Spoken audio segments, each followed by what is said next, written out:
या मालिकेच्या आजच्या भागात आपण पाहणार आहोत, जेव्हा अमोल आणि आर्या बाहेर येतात तेव्हा रुपाली त्यांना विचारते की नक्की काय बोलत होता तुम्ही. मात्र आर्या हसून म्हणते की रुपाली ताई, त्या मग दोघांमधील सिक्रेट आहे. आणि ते ऐकून अमोलही खुश होतो, तर इतर सगळेजण सुद्धा हसू लागतात. त्यानंतर मग अमोल सगळ्यांना विचारतो की आता आपण पुढचा कार्यक्रम कोणता करायचा. तर रुपाली म्हणत असते की आता अजून मेहंदी आणि हळद बाकी आहे, त्यामुळे मग ते सगळेजण उद्याच मेहंदीचा कार्यक्रम करूयात असं ठरवतात. तर अपर्णा आणि अर्जुन म्हणत असतात की आपण छोटासाच कार्यक्रम करूयात. मात्र अमोल ऐकत नाही आणि त्यामुळे मग ते मेहंदीचा कार्यक्रम सुद्धा मोठ्या धूमधडाक्यात करायचं ठरवतात. त्यामुळे अमोल तर खूपच खुश होतो. आणि मग त्यानंतर मेहंदी काढायला कोणाला बोलवायचं यावरून मोना आणि दीपक एकमेकांशी वाद घालू लागतात. पण तितक्यात रुपाली म्हणते की बाहेरून कोणालाही बोलवायची गरज नाही, कारण आर्या खरंच खूप छान मेहंदी काढते. मी स्वतः बघितलंय. आणि मग ती सगळ्यांसमोरच आर्याला विचारते की उद्या तू आमच्या हातावर मेहंदी काढण्यासाठी येशील ना. पण ते ऐकून आर्याला वाईट वाटतं, ती काहीच उत्तर देत नाही. तर इतर सगळेजण सुद्धा तिच्याकडे बघत असतात, कोणाला काय बोलावं ते सुचत नाही. पण मग शेवटी अमोलच म्हणतो की आर्या मावशी, तू खरंच छान मेहंदी काढतेस का गं. त्यावरती हो म्हणते. तर अमोल म्हणतो की मग ठीक आहे, उद्या तूच माझ्या माबाबांच्या हातावर मेहंदी काढण्यासाठी ये. आणि त्यावर आर्यासुद्धा मग नाईलाजाने हो म्हणते. तर हे सगळं काही बघून गायतोंडे हसतच म्हणतात की अपर्णा मॅडम, तुमची फॅमिली खरंच खूप भारी आहे. इथे बसल्या बसल्या 2 मिनिटात त्यांनी सगळा कार्यक्रम ठरवला. आणि ते ऐकून सर्वजण हसू लागतात. त्यानंतर मग रात्री अपर्णा आणि अर्जुन अमोलला त्यांच्या खोलीत घेऊन जातात. अपर्णा अमोलला विचारत असते की तू आर्या मावशीसोबत नेमकं काय बोलला. तर अमोल म्हणत असतो की अगं मा, मला असं वाटलं होतं की ती नाराज आहे, त्यामुळे मी फक्त तिच्याशी थोडा वेळ बोललो. पण तिच्यासोबत बोलल्यानंतर मला कळलं की ती अजिबात नाराज नाही आहे. तुमच्या लग्नामुळे ती खरं तर खूप खुश आहे. आणि ते ऐकून अपर्णा आणि अर्जुनला सुद्धा बरं वाटतं.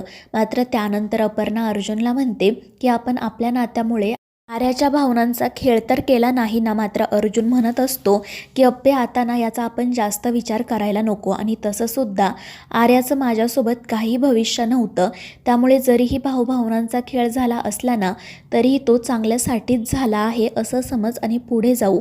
आणि त्यावर अपर्णासुद्धा हो म्हणते. आणि मग त्यानंतर ती अमोलला फ्रेश होण्यासाठी घेऊन जाते. दुसऱ्या दिवशी मग सकाळी सगळेजण मेहंदीच्या कार्यक्रमाची तयारी करत असतात.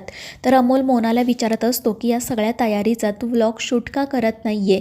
तर मोना म्हणत असते की या सगळ्याचा आपण कशाला व्लॉग शूट करायचा, आपण हवं तर आधी सगळी तयारी करून घेऊयात आणि मग फोटोज काढूयात. मात्र अमोल म्हणत असतो की अगं मोमा, या लग्नाच्या तयारीमध्ये तू तुझ्या चॅनलकडे दुर्लक्ष करू नको. माझ्या लक्षात आलंय की तू आता चॅनलवर व्हिडिओ टाकतच नाही. आणि ते ऐकून मोना खाली मान घालते. तर अमोल म्हणत असतो की मी तुम्हा सगळ्यांना जे सांगितलं होतं ते तुम्ही सगळेजण विसरून गेला आहात. आणि मग तो स्वप्नील रुपालीला विचारतो की मोठे मा बाबा, तुम्ही मूल दत्तक घेणार होतात, त्याचं काय झालं. तर ते काही उत्तर न देता गप्प बसतात. तर अमोल मग बापू आणि कदमनकडे येत म्हणतो की तुम्ही शेतामध्ये खत टाकणार होता ना, मग त्याचं काय झालं.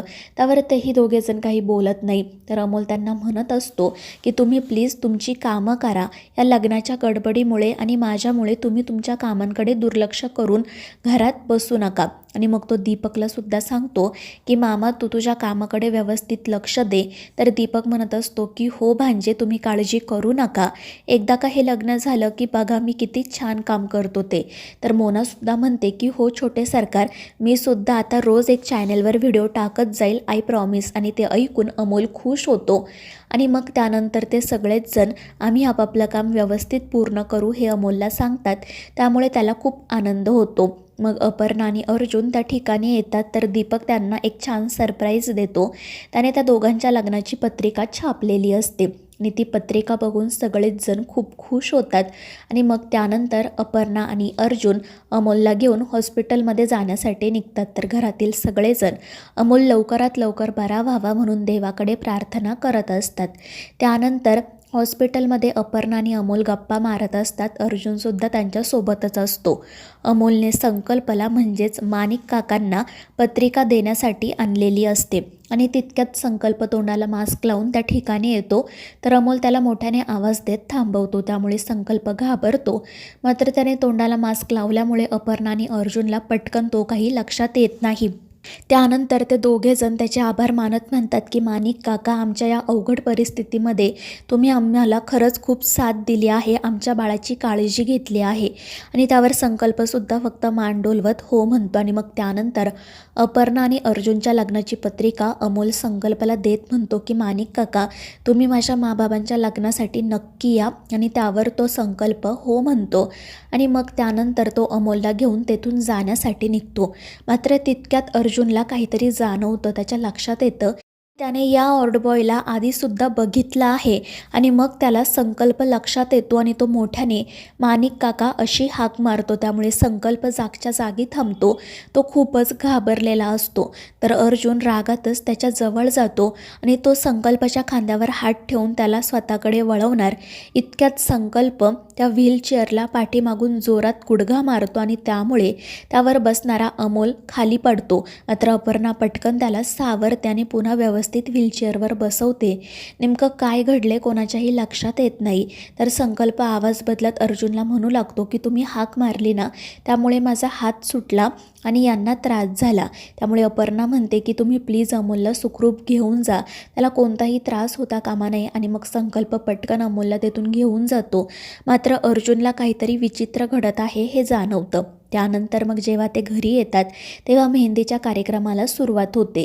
रुपाली अर्जुनच्या हातावर मेहंदी काढत असते आणि त्यावेळी ती मोनाला सांगत असते की मोना, असं म्हणतात की जर आपल्या हातावरची मेहंदी छान रंगली ना, तर आपल्या नवऱ्याचं किंवा बायकोचं आपल्यावर खूप प्रेम आहे.